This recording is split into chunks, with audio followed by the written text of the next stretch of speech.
তো আপনি অ্যাকাউন্ট করার জন্য কি করবেন, আমাদের এই ভিডিওর ডেসক্রিপশনে অথবা এই ভিডিওর কমেন্টে আপনি লিংক পাবেন, সেই লিংকে ক্লিক করলে সরাসরি এই পেজে চলে আসবেন।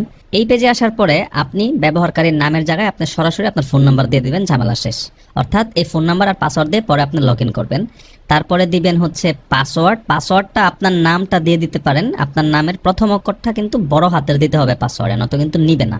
একটা অক্ষর বড় হাতের দিতেই হবে। তারপরে আপনার যদি 6 সংখ্যা না হয় তাহলে নামের সাথে একটা 1 2 3 যুক্ত করে দিতে পারেন। পাসওয়ার্ড নিশ্চিতকরণের জায়গায় আপনি আবারও পাসওয়ার্ডটা দেন, কারেন্সি বিডিটি থাকবে। সম্পূর্ণ নামের জায়গায় আপনার আইডি কার্ডের নামটা যেভাবে আছে সেভাবে নামটা দিবেন। ফোন নাম্বারের জায়গায় কিন্তু আপনার বিকাশ নাম্বারটা দিতে হবে, অর্থাৎ উপরে যে ফোন নাম্বারটা দিয়েছেন সেটাই বিকাশ নাম্বারটা দিতে হবে, কারণ অন্য নাম্বারে কিন্তু আপনি টাকা ঢুকাইতে পারবেন না, বিকাশ নাম্বার থেকে টাকাটা ঢুকাতে হবে।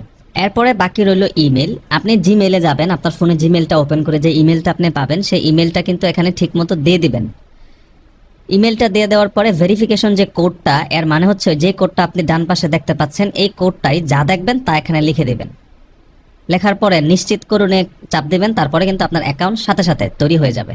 অ্যাকাউন্ট তৈরি করার পর আপনার প্রথম কাজ হচ্ছে ভেরিফিকেশন করা। সেজন্য আপনি কি করবেন, মাই অ্যাকাউন্টে চাপ দিবেন। মাই অ্যাকাউন্টে চাপ দেওয়ার পর আপনি আপনার ব্যক্তিগত তথ্য এখানে একটা লেখা পাবেন। ব্যক্তিগত তথ্যতে আপনি যদি চাপ দেন তাহলে আপনি আপনার ফোন নাম্বারটি পাবেন এবং এটি ভেরিফিকেশন করার সুযোগ পাবেন। ভেরিফিকেশন না করলে কিন্তু আপনি খেলা শুরু করতে পারবেন না, ডিপোজিট করতে পারবেন না।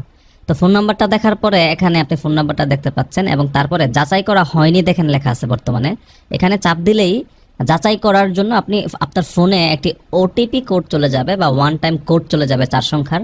সেই কোডটি কিন্তু আপনি যাচাই করুনে চাপ দিলে আপনার ফোনে যাবে, তারপরে আপনি ওই কোডটি দিয়ে দিবেন। ওই কোডটি দিয়ে দিলে কিন্তু সাবমিটে যখন চাপ দেবেন আপনার অ্যাকাউন্টটি পুরোপুরিভাবে ভেরিফাই হয়ে যাবে এবং আপনি এখন থেকে চাইলে এই নাম্বার থেকে টাকা ডিপোজিট করে খেলা শুরু করতে পারবেন।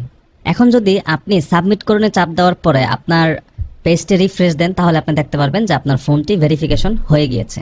এখন হচ্ছে ডিপোজিট করার পালা। ডিপোজিট করার জন্য আপনি নিচে ডিপোজিট যে লেখাটা দেখতে পাবেন সেখানে চাপ দিবেন। এরপরে বিকাশ, নগদ যেটা ইচ্ছা সেটা সিলেক্ট করে দিয়ে কত টাকা আপনি ডিপোজিট করতে চান সেটা নির্ধারণ করে দিয়ে আপনি সাবমিট করুনে চাপ দিবেন। সাবমিট করুনে চাপ দেওয়ার পরে একটু অপেক্ষা করলে আপনি একটি নাম্বার দেখতে পাবেন যেটি হচ্ছে মূলত এজেন্ট নাম্বার অথবা অনেক সময় পেমেন্ট নাম্বারও থাকে।